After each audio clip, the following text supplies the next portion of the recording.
Oh my God. Oh, that pump is crazy. Oh my God, that's nasty. Ooh. All right, hi everybody, John Meadows here. We're back for another video. And so I did the video on cables for your arms in response to people saying their joints were beat up. Now there's another way to work your arms without real heavy weight to get them to grow as well, and that's just with higher reps. So I wanted to focus on a higher rep workout today for buys, just to show you how you can keep your joints healthy but still blast your buys and get them to grow by simply using high reps. It's not cables, it's just generally raising your reps up. And we'll talk about how you do that, how you rest between the sets, all kinds of stuff like that. So this is going to be building your biceps with higher reps for today. Okay, so what we're going to do is we're going to do sets of 25 today. Now, it's probably too many reps on an exercise if we do 3 or 4 sets. You know, normally you do an exercise, you do 3 or 4 sets. I don't really want to do 100 reps on one exercise. So what we're going to do is we're going to do 4 exercises in 2 sets. So 8 total sets at 25 reps a set is going to be 200 reps. I like that concept of using 4 exercises instead of just doing 1 or 2. Although you probably could make a good case the other way too. But now I'm used to working in an 8 to 12 rep range. One of the things I found over the years is that when you go out of that rep range, you just burn like fire. I mean, it gives you an intense burn. So the weight might feel really light at first, but once you get out of that rep range you're used to working in, it becomes pain tolerance until you get to failure. So normally I curl with like 35 pounds, I would say, on my dumbbells. I'm gonna go down all the way to 20s.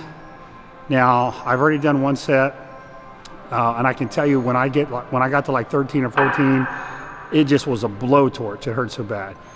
Now, what you got to realize is when you're training with higher reps and lighter weight, is you do have to get to failure. So, basic science says that you use a certain amount of muscle fibers to produce a certain amount of force, and if it's a lighter weight, then you're not using all the muscle fibers. They're not all producing maximum force. That's just common sense.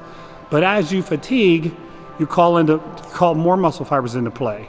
So if you go all the way to failure, you're essentially getting all your muscle fibers to work. You're activating them, you're making them produce force, you're exhausting them, you're doing what you need to do.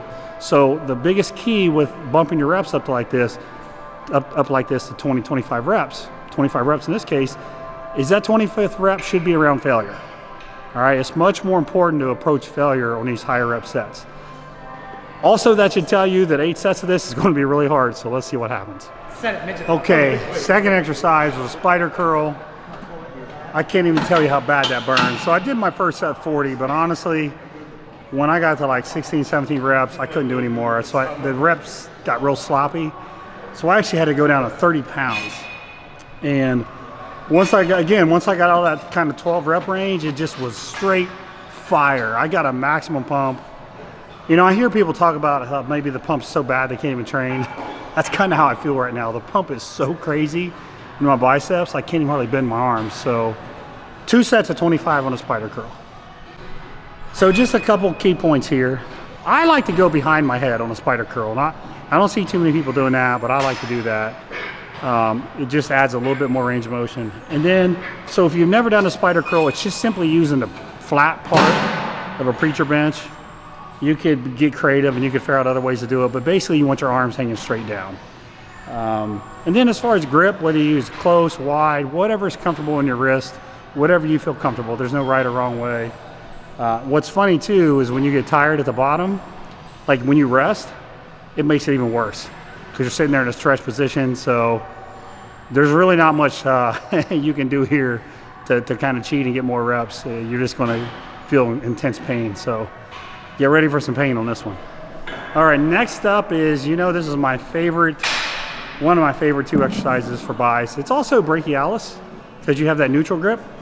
But the bigger you get that brachialis muscle that sits under your bi, the more it'll push it out and make your arm look wider. So we're leaning back a hair. You're letting your arms hang down, which is going to put a lot of stretch on your bicep at the bottom. At this point in the workout, with so much blood in there, a stretch is a very good thing. So on this one, again, 25, 2 sets 25. It's gonna burn like fire. Just work through the pain, squeeze. You're gonna start feeling a little bit in your forearms too. That's totally normal, that's cool. Don't sweat it. Nothing wrong with having bigger forearms too. So, hammer curls on a slight incline, I guess is what you would call this. Okay, the last exercise is a drag curl. Look, I admit my forearm is starting to suffer a little bit. My biceps are absolutely trashed, and they're so pumped I can barely move my arms. But 2 sets here, 25 on the drag curl. Try to keep your elbows back. Drag the bar right up your body. Elbows back is a lot of long head of your biceps. That's kind of the outer part. But you're just going to have to fight through the pain. I think I was down to 30 pounds or something like that, and it still was just straight fire. This is one of the best pumps I've had in a long time for biceps. Absolutely insane pump. Very, very, very painful.